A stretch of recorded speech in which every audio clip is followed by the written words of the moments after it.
Hello everyone, welcome to my channel. আজকের ভিডিওতে আমরা পড়ব রবার্ট ব্রাউনিংয়ের লেখা একটি কবিতা, মাই লাস্ট ডাচেস। কবিতায় যাওয়ার আগে আমরা কবি রবার্ট ব্রাউনিং সম্পর্কে সামান্য কিছু জেনে নেব। রবার্ট ব্রাউনিংয়ের জন্ম হয়েছিল 7ই মে 1812 সালে আর মৃত্যু 12ই ডিসেম্বর 1889 সালে। তিনি ছিলেন একজন বিখ্যাত ইংলিশ পোয়েট এবং প্লেরাইট। পোয়েট মানে কবি এবং প্লেরাইট মানে নাট্যকার। তিনি পরবর্তীকালে বিয়ে করেন আরেকজন বিখ্যাত কবি এলিজাবেথ ব্যারেটকে। রবার্ট ব্রাউনিং অনেক কবিতা এবং নাটক লিখেছিলেন, কিন্তু আমি এখানে মাত্র 3টে উল্লেখযোগ্য কাজের নাম মেনশন করেছি: Pauline, a fragment of a confession, bells and pomegranates and the ring and the book. এগুলো ওনার লেখা কিছু বিখ্যাত বই, মূলত কবিতা এবং নাটক। রবার্ট ব্রাউনিং ছিলেন একজন বিখ্যাত কবি এবং সেই জন্য উনি বিভিন্ন ধরনের কবিতা লিখতেন, কিন্তু তিনি বিশেষভাবে পরিচিত ছিলেন এক ধরনের কবিতার জন্য, সেটা হচ্ছে ড্রামাটিক মোনোলগস। ড্রামাটিক মোনোলগ হচ্ছে এক ধরনের কবিতা। আর এই প্রসঙ্গে বলি, আমরা যে আজকে কবিতাটা পড়ছি মানে মাই লাস্ট ডাচেস, এটিও কিন্তু একটি ড্রামাটিক মোনোলগ। এই কবিতার পড়তে গেলে তার সম্পর্কে আমাদের একটু কিছু ইনফরমেশন জানতে হবে, সেগুলোকে একটু দেখে নিই। কবিতাটি প্রথম পাবলিশ হয়েছিল 1842 সালে। যেই বইতে পাবলিশ হয়েছিল সেই বইটার নাম হচ্ছে ড্রামাটিক লিরিক্স।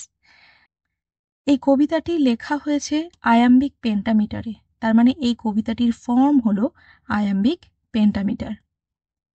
এই কবিতাটিতে 28টি রাইমিং কাপলেট আছে। রাইমিং কাপলেট জিনিসটি কি? কাপলেট কথাটা এসছে কাপল থেকে। কাপল মানে জোড়া। যেমন যদি আমি বলি, Jack and Jill went up the hill, এখানে দেখো জিল আর হিল এ দুটো রাইম করছে, ছন্দে মিলছে এই দুটো, তাহলে এরা এই দুটো লাইন একটা জোড় তৈরি করছে, একটা কাপল তৈরি করছে, তাই জন্য এদের বলা হয় কাপলেট। তো আমাদের এই কবিতাতে এরকম প্রায় 28টি, টোটাল 28টি রাইমিং কাপলেট আছে। এই কবিতাটি যখন প্রথমবার পাবলিশ হয়, মানে 1842 সালে যখন ড্রামাটিক লিরিক্স বইটিতে এই কবিতাটি পাবলিশ হয়, তখন কিন্তু এই কবিতার নাম মাই লাস্ট ডাচেস ছিল না। তাহলে তার নাম কি ছিল? তখন তার নাম ছিল ইটালি। তার মানে যখন প্রথমবার 1842 সালে এই কবিতাটি পাবলিশ হয়, তখন এই কবিতার নাম ছিল ইটালি। পরবর্তীকালে এই কবিতার নাম চেঞ্জ হয়েছে মাই লাস্ট ডাচেস। আমি একটু আগেই বললাম যে মাই লাস্ট ডাচেস হচ্ছে একটি খুব সুন্দর ড্রামাটিক মোনোলগসের এক্সাম্পল। আমাদের রবার্ট ব্রাউনিং ড্রামাটিক মোনোলগস লিখতে এক্সপার্ট ছিলেন, সেখানে এই কবিতাটি সেরকম একটি ওনার এক্সপার্টিসের একটি নিদর্শন। এবার আমি এতক্ষণ বলছি যে ড্রামাটিক মোনোলগ লিখতেন আমাদের রবার্ট ব্রাউনিং, ড্রামাটিক মোনোলগ এই কবিতাটি একটি, মাই লাস্ট ডাচেস এই কবিতাটি একটি ড্রামাটিক মোনোলগ। তাহলে এই ড্রামাটিক মোনোলগটি কি? ড্রামাটিক মোনোলগ কথাটি হচ্ছে এক ধরনের কবিতাকে ডিনোট করে, মানে এক ধরনের পোয়েম যেখানে কিছু কিছু বৈশিষ্ট্য আছে এই কবিতার। যেমন এই কবিতার প্রথম বৈশিষ্ট্য হচ্ছে সিঙ্গেল স্পিকার। মোনো কথাটার মানেই হচ্ছে সিঙ্গেল বা ওয়ান। তাই জন্য যখন আমরা দেখতে পাই যে ড্রামাটিক মোনোলগে যখনই কেউ কথা বলছে, পুরো কবিতাটা একটা বক্তব্য হয়, যেটা একজন সিঙ্গেল ক্যারেক্টারই বলে থাকেন। আর সেই সিঙ্গেল ক্যারেক্টার যখন কথা বলেন, তখন বোঝা যায় যে সামনে কোনো অডিয়েন্স আছে বা অন্য কোনো ক্যারেক্টার আছে যার সাথে আমাদের এই যে বক্তা সে কথা বলছেন। কিন্তু সেই বক্তা কথা বললেও সামনে শ্রোতা কিন্তু কখনো রিপ্লাই দেয় না। তার মানে কবিতাটি পুরোপুরি একজনের বলা কথা, যেটি সামনে থাকা কারোর সাথে বলছে, কিন্তু সেই ব্যক্তি যে আছে আমরা এটা বুঝতে পারলেও সেই ব্যক্তি কখনো রিপ্লাই দেয় না। এই ধরনের কবিতাকে বলা হয় ড্রামাটিক মনোলগ। আরেকটা হচ্ছে ড্রামাটিক, কথাটা শুনলেই বোঝা যাচ্ছে যে এখানে বোঝা যাবে একটা সিচুয়েশনে একজন বক্তা কথা বলছে, তার থেকে আমরা বুঝতে পারবো যেটা একটা দৃশ্য, যে দৃশ্যটা আমাদের সামনে প্রেজেন্ট করা হয় যেখানে একজন স্পিকারই কথা বলে। তো এই হলো ড্রামাটিক মনোলগ। এবার তাহলে প্রশ্ন আসবে যে আমাদের মাই লাস্ট ডাচেস কবিতাটিও তো একটি ড্রামাটিক মনোলগ, তাহলে এখানে কে কথা বলছে, এখানে স্পিকার কে, বা কার সাথেই বা সে কথা বলছে?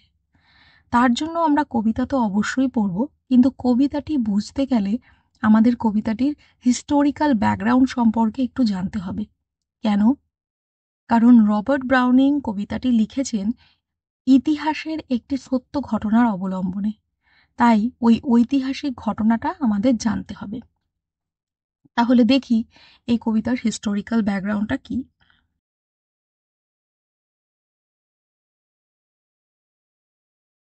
Historical context of this poem.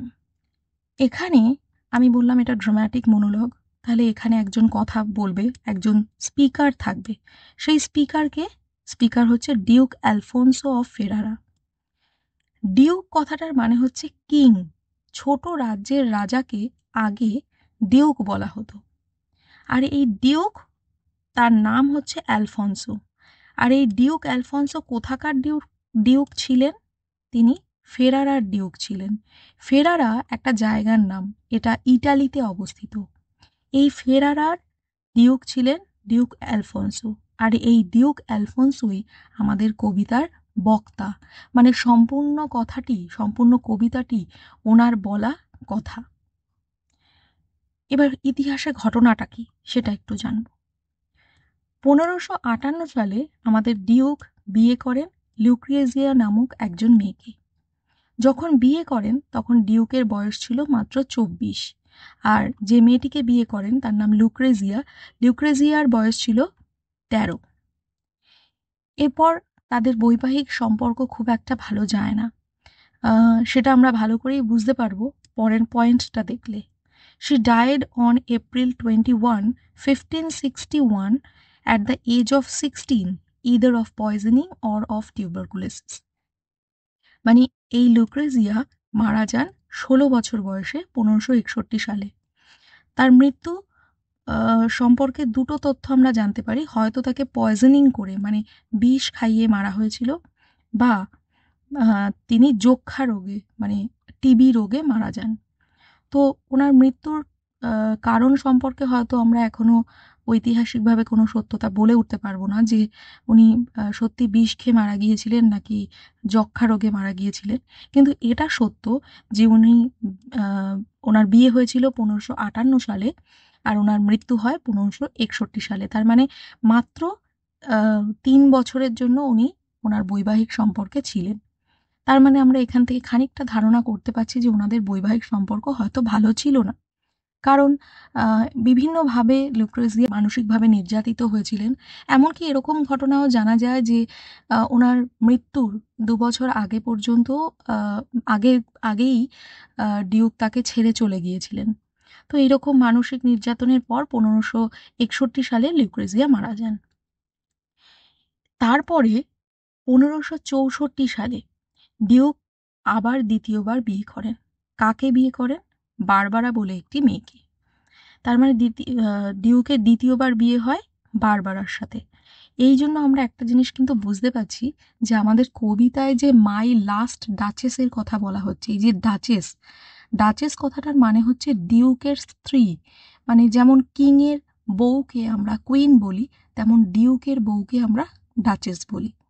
তো এই ডাচেস, দেখো তার আগে রয়েছে লাস্ট ডাচেস, মাই লাস্ট ডাচেস, তার মানে আমার আগের স্ত্রী। তার মানে ডিউক যখন কথাটা বলছেন তার আগের স্ত্রী বলতে অবশ্যই উনি লুক্রেজিয়ার কথা বলছেন। যাই হোক, আমরা আবার ফিরে আসি। ডিউক যখন বারবারাকে বিয়ে করছেন, এই বারবারার বংশ পরিচয় সম্পর্কে যদি আমরা দেখি তাহলে দেখো, Barbara was eighth daughter of the Holy Roman Emperor Ferdinand I and Anna of Bohemia and Hungary and the sister of Count of Tyrol Ferdinand II. তার মানে বারবারা কার মেয়ে ছিলেন? উনি রোমান এম্পেরার সম্রাট, রোমান সম্রাটের অষ্টমতম মেয়ে ছিলেন। তার দাদা ছিল কাউন্ট, মানে জমিদারের মতন। তার মানে বারবারা যে মেয়েটি আসছে ডিউকের জীবনে দ্বিতীয়বার, সে মেয়েটি যথেষ্ট প্রভাবশালী একটি ফ্যামিলি থেকে আসছে। তার মানে যথেষ্ট ধনী পরিবার থেকে সে আসছে। যদিও লুক্রেজিয়াও কিন্তু সম্ভ্রান্ত পরিবারের মেয়ে ছিল, কিন্তু বারবারার মতন এত প্রভাবশালী ফ্যামিলি তার ছিল না। তারপর এখানে আমরা যে ইনফরমেশনটা পাই যে the count was in charge of arranging the marriage. যখন দ্বিতীয়বার ডিউকের সাথে বারবারার বিয়ে হচ্ছে, তখন এই বিয়েটা যিনি দায়িত্ব নিয়েছিলেন বিয়েটা দেওয়ার, সে ছিলেন কাউন্ট। কাউন্ট বলতে এই কাউন্ট অফ টিরলের কথা বলছে। Nicholas Madruz was his envoy. Envoy কথাটার মানে হচ্ছে দূত। যখন কারোর খবর কোনো রাজা তার দেওয়া খবর অন্য কাউকে পাঠাতে চান, তখন আমরা দূতকে পাঠাই যে আমাদের বার্তাটা অন্য কারোর কাছে পৌঁছে দেবে। সেই হচ্ছে এই দূত, যার নাম হচ্ছে, মানে ইতিহাসে যার নাম আমরা পাই, তিনি ছিলেন নিকোলাস মাদ্রুজ। আর সম্ভবত এই কবিতায় যার সাথে আমাদের ডিউক কথা বলছেন, সে হচ্ছে এই যে কাউন্টের পাঠানো দূত মাদ্রুজ। তার মানে এখান থেকে আমরা ইনফরমেশনগুলো পেয়ে গেছি যেগুলো আমাদের কবিতা পড়তে এবং বুঝতে কাজে লাগবে। এটা কি? আমাদের কবিতাটি একটি ড্রামাটিক মনোলগ, সেখানে একজন স্পিকারই কথা বলবেন, আর সেটি কে? সেটি হলো ডিউক অ্যালফন্সো অফ ফেরারা। এবং তার সামনে যে শ্রোতা রয়েছে যার সাথে উনি কথা বলছেন, তিনি হচ্ছেন কাউন্টের পাঠানো অনভয়, মানে দূত। আর যার সম্পর্কে আমাদের এই কবিতা মাই লাস্ট ডাচেস, সে হচ্ছে লুক্রেজিয়া। এবার আমরা কবিতাটি পড়ব। কবিতায় যাওয়ার আগে একটা কথা বলি যে রবার্ট ব্রাউনিং কবিতাটি লিখেছেন, কিন্তু আমি কি করে বুঝতে পারছি যে এই কবিতাটি এই ইতিহাসের ঘটনাটি অবলম্বন করেই লেখা হয়েছে? তার জন্য এখানে একটা হিন্ট আমাদের দেওয়া হয়েছে। দেখো, এখানে কবিতার নামের পরে কবির নাম রয়েছে, তারপরে এখানে ফেরারা বলে একটা কথা লেখা রয়েছে। আর হয়তো তোমরা অলরেডি লক্ষ্য করেছো যে ফেরারা এই জায়গাটার নাম যেখানে ডিউক, যেটা ছিল ডিউকডম, মানে ডিউক যেখানকার রাজা, সেই জায়গাটার নাম ফেরারা। তো এই ফেরারাই শুরুতে লেখা রয়েছে, যদিও এখানে এই ফেরারা কথাটা জায়গার থেকে, মানে রাজ্য বা রাষ্ট্রর থেকে বেশি ডিউকের প্রাসাদকে মেনশন করা হচ্ছে, কারণ এই দৃশ্যটি ডিউকের প্রাসাদে হচ্ছে। তাই জন্য এই ফেরারা কথাটা একটা এপিগ্রাফের মতন। এপিগ্রাফ মানে হচ্ছে বড় অট্টালিকা, মানে এখানে ডিউকের প্রাসাদ। তাহলে এখান থেকে আমরা পরিষ্কারভাবে বুঝতে পারছি যে এতক্ষণ যে আমরা এই হিস্টোরিক্যাল কনটেক্সটটা পড়লাম, ইতিহাসের যে আসল ঘটনাটা, এরা আসল লোকেরা যারা ছিলেন আগে, তো তাদের এই পুরো ব্যাপারটা আমাদের এই কবিতায় কিভাবে রিফ্লেক্ট করবে, সেই জন্য আমি একটুখানি কবিতাটির বিষয়বস্তুটা সংক্ষেপে বলে দিচ্ছি আগে। কবিতাটি সেই সময়ে যখন আমাদের ডিউক দ্বিতীয়বার বিয়ে করছেন বারবারাকে। বিয়ে হয়নি এখনো, বিয়ের আগে আমাদের কাউন্ট তার অনভয়কে, তার দূতকে ডিউকের বাড়িতে পাঠিয়েছে, যে সময় কাউন্টের পাঠানো দূত আর ডিউক কথা বলছেন। কাউন্টের পাঠানো দূত ডিউকের বাড়িতে গেছেন এবং সেখানে ডিউক তাকে তার প্রাসাদটি ঘুরিয়ে দেখাচ্ছেন, বিভিন্ন জায়গা ঘুরিয়ে দেখাচ্ছেন তার প্রাসাদে কি কি রয়েছে। যখন ঘুরতে ঘুরতে ওনারা এমন একটা জায়গায় এসে দাঁড়ান যেখানে দেয়ালে একটা ছবি লাগানো ছিল। সেই ছবিটা কার ছিল? তার ছবিটা ছিল ডিউকের আগের স্ত্রী, মানে লুক্রেজিয়ার একটা পেন্টিং দেয়ালে টানানো ছিল। সেখানে ওনারা দাঁড়ান এবং ডিউক কাউন্টের পাঠানো দূতকে বলেন যে আপনি দেখুন এই পেন্টিংটা, এবং তখন তিনি তার ডাচেস সম্পর্কে, লাস্ট ডাচেস, আগের স্ত্রী সম্পর্কে কথা বলতে থাকেন। এই নিয়েই আমাদের এই কবিতাটি। তো কি বলেন উনি দূতকে ওনার ডাচেস সম্পর্কে, আগের স্ত্রী সম্পর্কে, সেটাই আমাদের এই কবিতার বিষয়বস্তু। এবার আমরা একটু কবিতাটা দেখে নিই। That's my last duchess, painted on the wall, looking as if she were alive. That's my last duchess painted on the wall. মানে দেখুন, ওই হলো আমার আগের স্ত্রী কিরকম দেয়ালে আঁকা। দেয়ালে আঁকা মানে একটা পেন্টিং লাগানো, একটা পেন্টিং টানানো আছে। Looking as if she war alive, দেখে যেন মনে হচ্ছে, অ্যাজ ইফ মানে যেন, দেখে যেন মনে হচ্ছে সে জীবিত। ছবিটা এতই সুন্দর যে দেখে মনে হচ্ছে সে জীবিত। I call that piece a wonder. That piece মানে ছবিটির কথা বলা হচ্ছে, যে ছবিটি একটি ওয়ান্ডার, একটা আশ্চর্য। Now Fra Pandolf's hands worked busily a day and there she stands. Fra প্যান্ডলফকে, ভেরি ইম্পর্টেন্ট, ফ্রা প্যান্ডলফ হচ্ছে যে আর্টিস্ট এই ছবিটি পেইন্ট করেছেন, ডাচেসের যে ছবিটি এঁকেছেন সেই শিল্পীর নাম হচ্ছে ফ্রা প্যান্ডলফ। কিন্তু এটা আমি এই প্রসঙ্গে একটা কথা বলে রাখি, যে ফ্রা প্যান্ডলফ বলে কিন্তু ইতিহাসে কোনো ব্যক্তি ছিলেন না। তার মানে এখানে রবার্ট ব্রাউনিং এই আর্টিস্টের নামটি যে মেনশন করেছে ফ্রা প্যান্ডলফ, সম্পূর্ণ ইম্যাজিনারি। যাই হোক, তো ডিউকের মতে ফ্রা প্যান্ডলফ তিনি একদিন খুব ব্যস্তভাবে, মানে একদিনের মধ্যে এই ছবিটি এঁকেছেন এবং দেয়ার শি স্ট্যান্ডস, আর তাতেই এই ছবিটি তৈরি হয়েছে। Wilt please you sit and look at her, আপনি কি প্লিজ একটু দয়া করে বসবেন একটু এবং দেখবেন তাকে। আপনি বলতে অবশ্যই ওই দূতকে, যার সাথে উনি কথা বলছে, যে আপনি একটু বসবেন, দেখবেন তাকে, তাকে বলতে পেন্টিংটাকে, আমার ডাচেসের পেন্টিংটা একটু দেখবেন। I said Fra Pandolf by design, আমি বলবো আপনি দেখলেই বুঝতে পারবেন ফ্রা প্যান্ডলফ বাই ডিজাইন। মানে এখান থেকে আমরা জানতে পারছি যে ডিউকের মতে ফ্রা প্যান্ডলফ একজন খুব বিখ্যাত শিল্পী, খুব পরিচিত একজন শিল্পী। তাই জন্য উনি বলছেন যে আপনি দেখলেই বুঝবেন, ডিজাইন কাজ মানে আঁকা দেখলেই বুঝবেন যেটি ফ্রা প্যান্ডলফের আঁকা একটি ছবি। For never read strangers like you that pictured countenance, the depth and passion of its earnest glance, বলছে for never read strangers like you.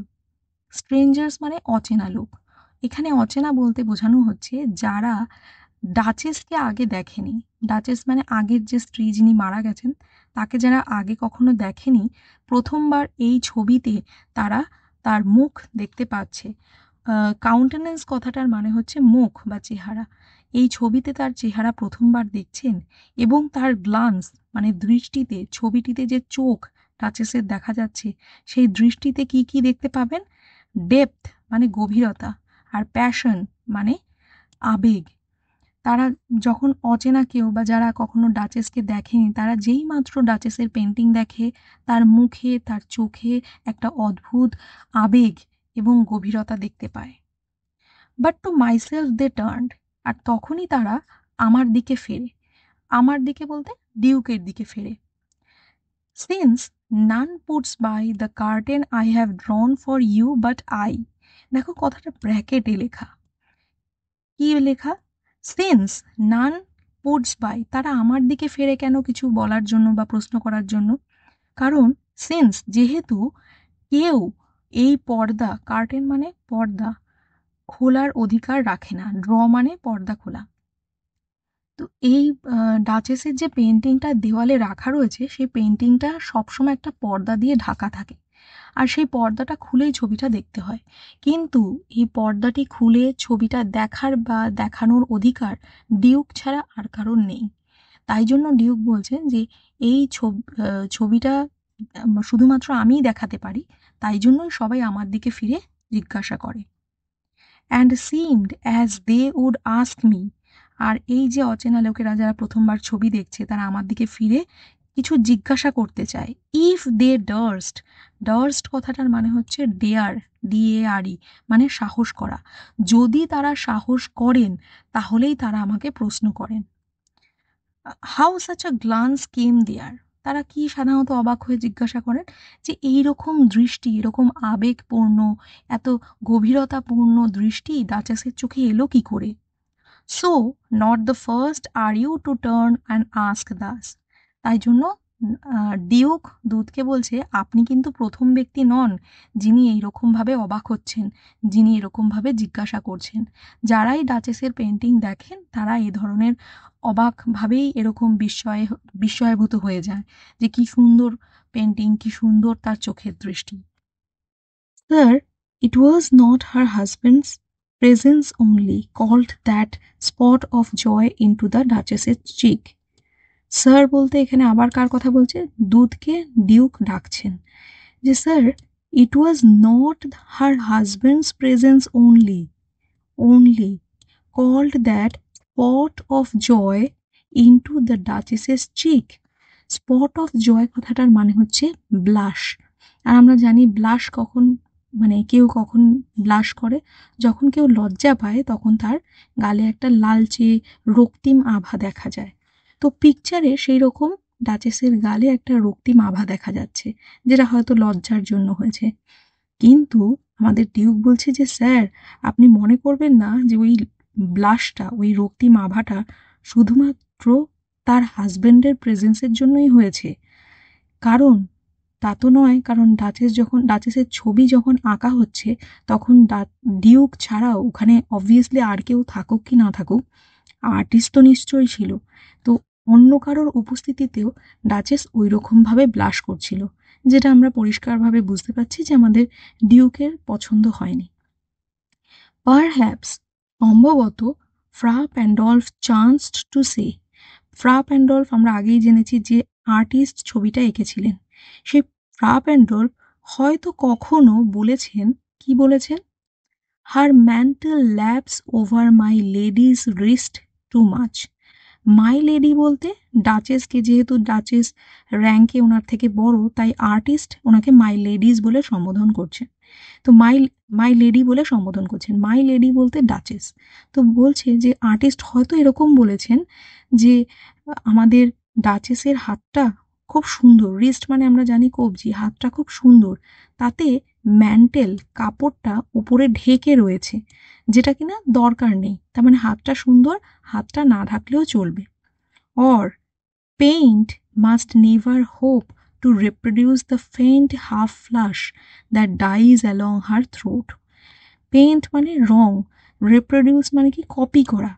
তার মানে ডাচেসের গলায় যে হাফ ফ্লাশ মানে ব্লাশ, আবারও একটা লালচে আভা।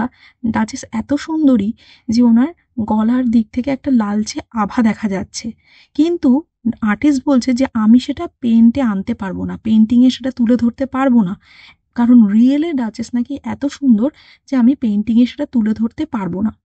এই ধরনের কথা, মানে এই ধরনের কমপ্লিমেন্টস আমরা বুঝতেই পারছি যে mantle laps over my lady's wrist too much, মানে আপনার হাতটা খুব সুন্দর লাগছে, ঢাকার প্রয়োজন নেই, বা আপনার গলায় যে হাফ ব্লাশ মানে একটা লালচে আভা দেখা যাচ্ছে, সেটা আমি আঁকতে পারবো না। এগুলো কমপ্লিমেন্ট, এগুলো প্রশংসা, যেটা সম্ভবত ফ্রা প্যান্ডলফ মানে যে আর্টিস্ট সে ডাচেসের উদ্দেশ্যে করেছেন। আর সম্ভবত, হয়তো বলছে, কারণ পুরোটাই তো ডিউকের বলা কথা, আমরা তো কোনোটাই জানি না যে সত্য বলে। কিন্তু ডিউক বলছেন যে হয়তো অন্য কেউ কমপ্লিমেন্ট দিয়েছে, তাই জন্যই আমাদের ডাচেসের গালে ওরকম ব্লাশ এসেছে। তাই কি বলছে? Such staff was courtesy she thought, মানে শি থট মানে ডাচেস হয়তো ভাবতো এই ধরনের স্টাফ মানে এই সাচ স্টাফ মানে এই সব বিষয়গুলো, এই সব বলতে এই যে কমপ্লিমেন্টগুলো যেগুলো আমাদের পেন্টারটা মানে আমাদের ফ্রা প্যান্ডলফ বলছে, বা অন্য কেউ যখন কোনো কমপ্লিমেন্ট দিচ্ছে, সেগুলোকে ডাচেস কি হিসাবে নিতেন? কার্টেসি মানে সৌজন্য বোধ বা ভদ্রতা। তো ডাচেস ভাবতেন এগুলো কেবল শালীনতা, যে আমাকে কেউ কমপ্লিমেন্ট দিচ্ছে। And cause enough for calling up that spot of joy, এবং সেই ভেবেই হয়তো ডাচেসের গালে ওরকম স্পট অফ জয় মানে ব্লাশ আসতো। She had a heart, how shall I say, too soon made glad. She had a heart, how shall I say, ডাচেসের একটা মন ছিল, হৃদয় বলে জিনিস ছিল, কিন্তু আমি কি করে আপনাকে বোঝাই, টু সুন মেড গ্ল্যাড, যে কিনা সহজেই খুশি হয়ে যায়, টু ইজিলি ইমপ্রেসড, যে কিনা সহজেই মুগ্ধ হয়ে যায়।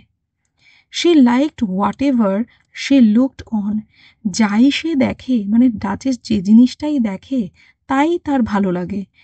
And her looks went everywhere, আর তার চোখের দৃষ্টি যেন সর্বত্রই যায়। এক্ষেত্রে আমরা বুঝতে পারছি ডাচেস যে বিভিন্ন দিকে নিজের স্বাধীনভাবে যে নিজেই চারিদিকে দেখে মানে চারিদিকে তাকান, সবার সাথে মেলামেশা করেন, সবাই যেভাবে ওনাকে কমপ্লিমেন্ট দেয় উনি তাতে রিয়্যাক্ট করেন, স্মাইল দিয়ে হোক, ব্লাশ করে হোক, সেগুলো কিন্তু আমাদের ডিউক পছন্দ করেন না। Sir, it was all one, very important. এখানে বলছে স্যার, মানে দুধকে বলছে যে আপনি জানেন মশাই, এ সব কিছুই কিন্তু অল ওয়ান, সবই এক ছিল ডাচেসের কাছে। এই সবই এক বোঝানোর জন্য আমাদের ডিউক কয়েকটা এক্সাম্পল দিচ্ছেন, 4টে এক্সাম্পল দিচ্ছেন, যে 4টে জিনিসই আমাদের ডাচেসের কাছে সমান, বোঝানোর জন্য যে ডাচেস কিভাবে সব জিনিসের প্রতি একই রকমভাবে রিয়্যাক্ট করতেন। প্রথম example, my favour at her breast. এখানে মাই ফেভার বলতে হচ্ছে ব্রুচ। ব্রুচ মানে হচ্ছে জামায় লাগানো কোনো পিন, এটাকে বলা হয় ব্রুচ, জামায় লাগানো হয়। আমরা ছবিতেও দেখতে পাচ্ছি যে ডাচেস কিন্তু এখানে একটা ব্রুচে হাত দিয়ে রয়েছে। এই ব্রুচটা মাই ফেভার কেন বলছে? কারণ ডিউক তাকে গিফট করেছে। এই যে ব্রুচটা আমরা দেখতে পাচ্ছি, এই ব্রুচটা ডিউক ডাচেসকে গিফট করেছিলেন, তো সেটা দেখে নিশ্চয়ই ডাচেস খুশি হয়েছিলেন। তারপর second example, the dropping of the daylight in the west. Dropping of the daylight মানে দিন যখন শেষ হয় পশ্চিম দিকে, মানে সূর্যাস্তের কথা বলছে। সূর্যাস্তের সানসেটের দৃশ্যটা খুব সুন্দর হয় দেখতে, তো সেটা দেখেও আমাদের ডাচেস খুব খুশি হতেন। তৃতীয়, the bough of cherries some officious fool broke in the orchard for her.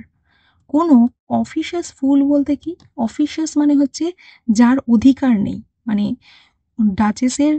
ডাচেসকে Impress করার জন্য বা ডাচেসকে খুশি করার জন্য কেবলমাত্র কোনো অনধিকার ব্যক্তি, মানে যার কোনো অধিকার নেই ডাচেসের সাথে দেখা করার, সেও হয়তো ডাচেসকে খুশি করার জন্য কেবলমাত্র অর্চার্ড থেকে, ফলের বাগান থেকে চেরি চুরি করে ডাচেসকে গিফট করে, আর সেটা দেখেও আমাদের ডাচেস খুশি হয়ে যায়।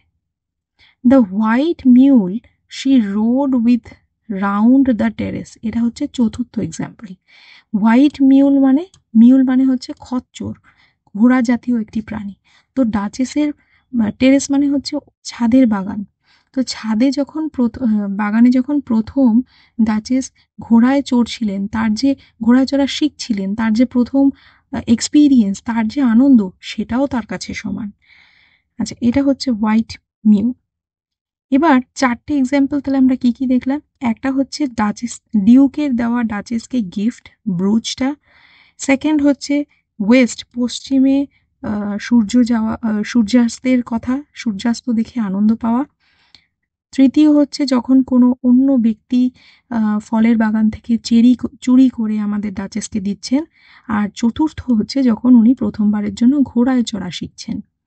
তো এই 4টে বিষয়েই ডাচেস একই রকম রিয়াকশন দিচ্ছেন। কি করে বুঝলাম? All and each would draw from her alike approving speech or blush at least. Alike মানে একই রকম, অল অ্যান্ড ইচ, এই 4টে এক্সাম্পল দিয়ে উনি বোঝালেন আমাদের ডিউ যে দেখুন 4টেতেই উনি একই রকম। অ্যাপ্রুভিং মানে হ্যাঁ উনি খুশি হয়েছেন, এই বিষয়টা ওনাকে খুশি করেছেন সেই ধরনের, বা কখনো ব্লাশ, খুশি না হয়ে হয়তো রিয়াকশানে উনি শুধুমাত্র ব্লাশ করলেন। কিন্তু এই 4টে বিষয়তে একই রকম রিয়াকশন করতেন। নিজের হাজবেন্ড ওনাকে গিফট করছে, তাতেও উনি সেই গিফটটা দেখে যেভাবে রিয়াক্ট করেন, সূর্যাস্তের সৌন্দর্য দেখেও উনি সেইভাবে রিয়াক্ট করেন। কেউ ওনাকে খুশি হয়ে চেরি গিফট করলে, চেরি চুরি করে এনে দিলে উনি তাতেও খুব খুশি হন। প্রথমবার যখন ঘোড়ায় চড়ছিলেন, শিখছিলেন, তার যে আনন্দ, তাতেও উনি একইভাবে রিয়াক্ট করেন। এটা দেখে আমাদের ডিউকের মনে হয়েছে যে ওনার সব ধরনের রিয়াকশনই, সব জিনিসের প্রতি রিয়াকশনই সমান। She thanked men. Duchess men বলছে, তার মানে অন্য পুরুষদের কথা বলছে। অন্য পুরুষ মানে নিজের হাজবেন্ডকে ছাড়াও উনি অন্য পুরুষদের থ্যাংক ইউ জানাতেন। গুড, সেটা তো ভালো। বাট থ্যাঙ্কড সামহাউ, কিন্তু ওর ধন্যবাদ দেওয়াটা যেন একটু অন্য রকম ছিল। আই নো নট হাউ, আমি ঠিক বলে বোঝাতে পারবো না যে কেমন। As if she ranked my gift of 900 years old name with anybody's gift, যেন মনে হলো আমার দেওয়া গিফটকে ও যে কোনো লোকের গিফটের সাথে সমান বলে মনে করে। আর এই আমার দেওয়া গিফটটা কি, এখানে কিন্তু ব্রুচের কথা বলছে না, ডিউক বলছেন আমার দেওয়া গিফট হচ্ছে 900 years ওল্ড নেম, মানে ডিউকের নিজের বংশের নাম বলছে, মানে ডিউকরা বংশ পরম্পরায় ডিউক হয়ে এসেছেন, রাজা হয়ে এসেছেন, আর তাদের বংশ কত বছর পুরনো, 900 বছর। আর তাই জন্য বলছে সেই বংশে ডাচেসকে উনি বিয়ে করে এনেছেন, সেই বংশের নাম পরিচয় ওনাকে দিয়েছেন, কিন্তু সেটাকে উনি মানে বিশাল বড় করে গিফটটাকে দেওয়া উচিত দেখা উচিত ছিল, কিন্তু অন্য কেউ গিফট দিলেও সেই একইভাবে তিনি দেখেন, এটা তো ঠিক নয়। এটা আমাদের ডিউক বলছেন। Who would stoop to blame this sort of trifling, কিন্তু এই ধরনের বিষয়ে, ট্রিফলিং মানে তুচ্ছ বিষয়, এই ধরনের ছোটোখাটো বিষয়ে কে স্টুপ করবে, নিচে নামবে এই ধরনের কথার জন্য ডাক দিতে ডাচেসকে। Even had you skill in speech, যদিও তোমার বলার ক্ষমতা থাকে তাহলেও কি তুমি এ ধরনের কথা বলতে, উইচ আই হ্যাভ নট, যেটা আমার নেই। উনি বলছে আমার এরকম বলার ক্ষমতা নেই। To make your will quite clear to such and one, যে তোমাকে কিছু একটা বলে বোঝাবো আমি, যে কি করা উচিত কি করা উচিত না, সেটা আমি বলে বোঝাবো, তার বলার দক্ষতা আমার নেই। অ্যান্ড সে, কি বলা উচিত ছিল আমার ডিউক ডাচেসকে, just this or that in you disgust me, here you miss or there exceed the mark. উনি বলতে মানে বললে ডিউক যদি ডাচেসকে বলতেন তাহলে কি বলতেন, যে দিস অ্যান্ড দ্যাট, তোমার এই দোষটা বা এইটা বা ওইটা আমার পছন্দ নয়, ডিসগাস্ট মানে ঘৃণা, আমার পছন্দ নয়। হেয়ার ইউ মিস, এখানে তুমি মিস করে গেলে, এটা তোমার বলা উচিত ছিল, তুমি এখানে মিস করে গেলে। বা এক্সিড দ্য মার্ক, বা তুমি এখানে বেশি বলে ফেলেছো, মার্ক মানে একটা লিমিটের, এক্সিড অতিরিক্ত বলে ফেলেছো। তার মানে এই পোর্শন থেকে আমরা কি জানতে পারছি, যে ডিউক এটাও কনসিডার করেছিলেন যে যদি আমি ডাচেসের যে বিষয়গুলো আমার পছন্দ নয়, যে উনি রিয়্যাক্ট করেন, কথা বলেন, সেটা যদি আমি বলতাম, তো সেগুলো কি বলতাম, যে তোমার এই আচরণটা আমাকে ডিসগাস্ট করে, অখুশি করে, বা তোমার এখানে একটু বলা উচিত ছিল তুমি বললে না, বা তুমি এখানে একটু অতিরিক্ত বলে ফেলেছো, এই কথাগুলোও তিনি বলতে পারতেন। And if she let herself be lessoned or so, nor plainly set her wits to yours forsooth and made excuse, herself be lessoned, lessoned কথাটার মানে শিক্ষা নেওয়া, তার মানে যদিও উনি মানে ডাচেস আমার কথা শুনতো, আমি যা বোঝাচ্ছি তা যদি ও বুঝতো, নিজের বুদ্ধি বা নিজের বাহানা, এক্সকিউজ, অজুহাত না দিয়ে, তাহলেও ইভেন দেন, তাহলেও উড বি সাম স্টুপিং, তাহলেও নিচে নামা হতো, মানে আমি যে ওকে ডাক নিচ্ছি ওর কাজে, এটাই নিচে নামা, নিজেকে নিচু করা, নত করা। And I choose never to stoop, আর আমি চুজ করছি আমি কখনো নিচু হব না। তার মানে এখান থেকে ক্লিয়ারলি আমরা বুঝতে পারছি যে যদি ডিউক চাইতেন তাহলে কিন্তু ডাচেসকে ডাক নিতে পারতেন, যে তোমার এই কাজগুলো আমার পছন্দ হচ্ছে না। যদি হিস্টোরিক্যাল ফ্যাক্টগুলো মনে থেকে থাকে তাহলে আমরা দেখব যে ডাচেস যখন বিয়ে করছেন তখন তার বয়স মাত্র 13, আর ডিউকের বয়স ছিল 24। তো কেউ যদি ওই রকম ছোট বয়সে কিভাবে আচরণ করতে হয় সে নাই জানতে পারে, চাইলে কিন্তু ডিউক ডাক নিয়ে যে এটা করা উচিত বা এটা বলা উচিত না, এভাবে বিহেভ করা উচিত বলতে পারতেন, কিন্তু সেটাও উনি বলবেন না, কারণ সেটা নাকি ওনার কাছে নিচু হওয়া হয়। ও sir, she smiled, no doubt, whenever I passed her, but who passed without much the same smile? বলছে ও স্যার, দুধকে বলছে স্যার, ও হাসতো, ডাচেস হাসতো, যখনই আমি ওর পাশ থেকে যেতাম হাসতো, কিন্তু সেই হাসিটা শুধু আমার প্রতি ছিল না, যখন অন্য কেউ যেত তখনও সে সেম স্মাইল দিত, যেটা আমার পছন্দ নয়। দিস গ্রিউ, ভেরি ইম্পর্টেন্ট, দিস গ্রিউ বলতে কি, গ্রিউ মানে বৃদ্ধি পাওয়া, কি বৃদ্ধি পাচ্ছে, এই দিসটা কি, দিসটা হচ্ছে ওনাদের সম্পর্কে যে জটিলতা, কমপ্লেক্সিটি ইন দেয়ার রিলেশনশিপ, সেটা বেড়েই চললো ক্রমাগত। যে ডাচেস কিছু করছে, মানে ডাচেস বিভিন্ন এমন আচরণ করছে যেটা আমাদের ডিউকের পছন্দ হচ্ছে না, কিন্তু তাও ডিউক ডাক দিচ্ছে না, অথচ অখুশি হচ্ছেন এই বিষয়ে। আর ফলে এই কমপ্লেক্সিটিটা বাড়তে লাগলো। সেটাই বলছে this grew. I gave commands, then all smile stopped together. তখন আমি কম্যান্ড করলাম, কম্যান্ড মানে আদেশ, আমি আদেশ দিলাম, আর সমস্ত হাসি বন্ধ হয়ে গেল। এখান থেকে আমরা একটা হিন্ট পাচ্ছি, সমস্ত হাসি বন্ধ হয়ে গেল মানে ডাচেসকে মেরে ফেলার জন্য আমাদের ডিউক কমেন্ট করেছেন, আদেশ দিয়েছেন। কারণ অল স্মাইল স্টপ টুগেদার মানে সে আর হাসলো না, ডাচেস আর হাসলো না। There she stands as if alive, কিন্তু দেখো ওখানে দাঁড়িয়ে আছে, অ্যাজ ইফ অ্যালাইভ, যেন সে জীবিত, মানে ছবিতে সে দাঁড়িয়ে আছে আজকে। কারণ ডাচেস তো মরে গেছে, কিন্তু ওর হাসিটা এখনো স্টিল রয়ে গেছে ওর ছবিতে, তাই মনে হচ্ছে ও জীবিত। উইল প্লিজ ইউ রাইজ, আপনি কি একটু উঠে দাঁড়াবেন, আমাদের দূতকে বলছে। যদি মনে করো তাহলে প্রথম দিকে উনি বলছিলেন আপনি কি একটু বসবেন, দেখবেন ছবিটা, এতক্ষণ ধরে। তারপরে উনি ওনার স্ত্রীর মানে আগের স্ত্রীর সম্পর্কে বলে গেলেন। এখন বলছে আপনি কি একটু উঠবেন। We will meet the company below, company মানে এখানে সঙ্গ, মানে কিছু গেস্ট আসছে দেখা করার জন্য, তাই বলছে চলুন আমরা গিয়ে নিচে যারা আসছে তাদের সাথে দেখা করি। Then I repeat, the count your master's known munificence is ample warrant that no just pretense of mine for dowry will be disallowed. Very important. The count your master, এটা আমরা হিস্টোরিক্যাল ফ্যাক্ট থেকেই জেনেছিলাম যে এই কাউন্টই কিন্তু এই যে এতক্ষণ ধরে যার সাথে ডিউ কথা বলছে যে দূত, তাকে পাঠিয়েছে। তাহলে কাউন্ট এই দূতের কি হয়, মাস্টার, প্রভু। তো বলছে আপনার প্রভু আমার মিউনিফিসেন্স সম্পর্কে অ্যাম্পলি মানে অ্যাম্পলভাবে জানে, অ্যাম্পল মানে যথেষ্ট। আমার মিউনিফিসেন্স মানে হচ্ছে দানশীলতা। কিন্তু এখানে রেপিউটেশনের কথা বলছে যে আপনার মাস্টার তো, কাউন্ট তো আমার রেপিউটেশন সম্পর্কে যথেষ্ট জানেন, তাই no just pretence of mine for dowry will be disallowed. Dowry মানে হচ্ছে পণ বা যৌতুক, মানে বিয়েতে মেয়ের বাড়ি থেকে ছেলের বাড়িতে যে গিফটস বা যে জিনিসগুলো দেওয়া হয় তাকে আমরা যৌতুক বা পণ বলি। তো সেই আমাদের বারবারা যখন বিয়ে করে ডিউকের কাছে যাবে তখন তার বাড়ি থেকেও কিছু ডাউরি নিয়ে যাবে। তো এখানে ডিউক বলছে যে আমার রেপিউটেশন সম্পর্কে তো কাউন্ট নিশ্চয়ই জানে, তাহলে আমি যতটাই না ডাউরি চাইবো, মানে পণ বা যৌতুক চাইবো, সেটা ডিসঅ্যালাউড হবে না, মানে সেটা আমাকে দিয়ে দেওয়া হবে।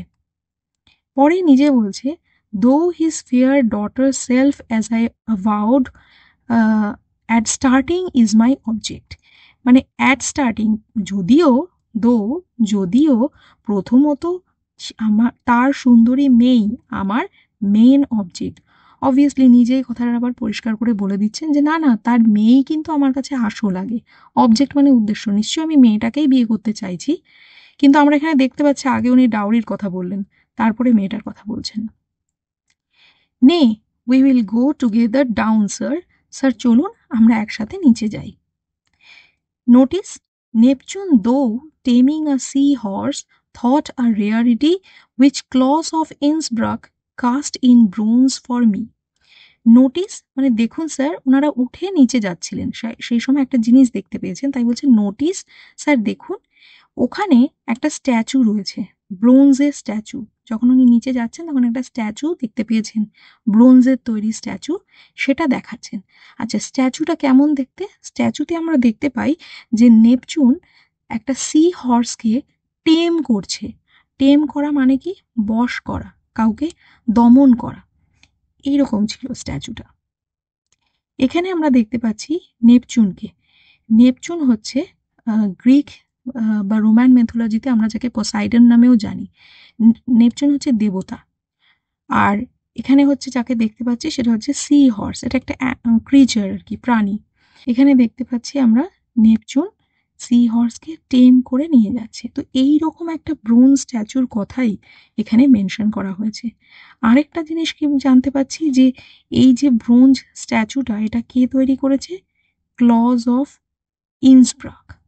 ইন্সব্রাক একটা জায়গার নাম, সেখানকার ক্লজ মানে আর্টিস্টার নাম, তার মানে যে এই ব্রোঞ্জ স্ট্যাচুটা তৈরি করেছেন তার নাম হচ্ছে ক্লজ অফ ইন্সব্রাক। যদিও আবারও বলি, ক্লজ অফ ইন্সব্রাকও একটা ইমাজিনারি আর্টিস্টের নাম এখানে।